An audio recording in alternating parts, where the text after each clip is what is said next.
there's a website called StarWarsWeb.net. And if you went to StarWarsWeb.net, where once you saw pictures of R2-D2 and Lego sets and kids dressed up as Jedis, now you will be redirected to the CIA's website. Yep, and trust me, you're never going to believe why. I mean, this is going to be one very unhinged story, so strap in. So apparently, the Culinary Institute of Afghanistan once had this bright idea that it will set up a covert communication system with its undercover agents around the world, using a network of fake fan websites for well-known stuff in entertainment and pop culture, including the Star Wars movie franchise. So you go to websites like these and see Star Wars Lego ads and pictures of Jedi, Obi-Wan Kenobi, Yoda, all of that stuff.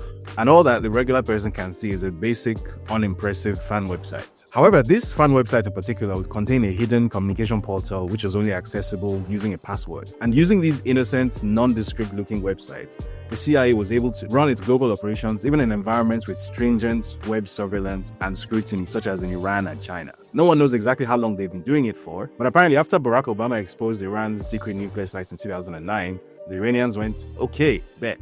So by 2011, both Iran and China had dismantled these spy networks by tracking these websites and arresting or executing dozens of the assets that were using them.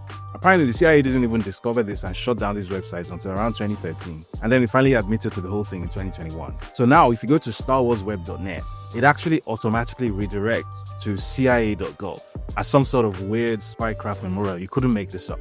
But as funny and interesting as this story sounds, there is something else to pick out of it. And the best way to illustrate that something is to use an example that I discovered in Nigeria recently. So there's a Nigerian news and lifestyle website called Zikoko.com, which, as the name implies, is specifically targeted at Nigerian Gen Zs. This website has a section called Zikoko Citizen, which focuses on things like democracy and civic engagement, and it sounds pretty fun and harmless. Now, Zikoko Citizen has a story series called 1000 Ways to Japa.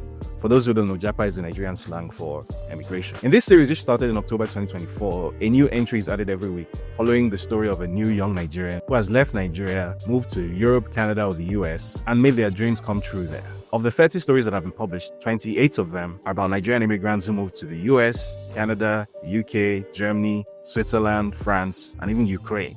Only 2 of these stories are about immigrants outside of this suspiciously NATO-heavy list of countries, and only one of them is about immigration to another African country. Now, normally this wouldn't have caught my attention until I stumbled across one of these stories on a popular Nigerian message board where someone had clearly paid for it to be promoted. So just out of curiosity, I wanted to know who is paying for stories about young Nigerians who left Nigeria and found everything they wished for in Europe and North America to be marketed to a Nigerian audience. What a weird thing to advertise. So I went down the rabbit hole, and it turns out that Zikoko Citizen is funded by a non-profit called Luminate, which is part of the Omidyar network. The same Omidyar network that has functioned for years as a CIA affiliate and has taken part in multiple regime change operations around the world alongside its best buddy, NED.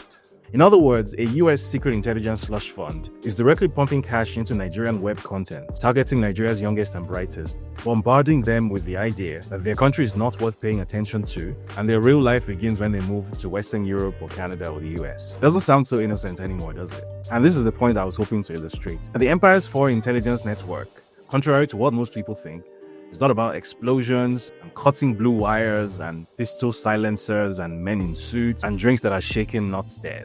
It's actually primarily about large-scale weaponization of information, using every channel available, including pop culture, entertainment, and other things that regular people find mundane and harmless. So in Iran, it was a Star Wars fan website that was used to leak the coordinates of the country's nuclear reactors. In Nigeria, it's a youth-focused celebrity and lifestyle website that is being used to socially engineer an entire population of young African people into completely ignoring the political and economic situation of the country and continent around them, and instead becoming irrationally obsessed with moving to Europe or the US or Canada. So the question is, if you never imagined that such information warfare tactics existed, what else are you not aware of that is overtly or covertly modifying your actions or thoughts?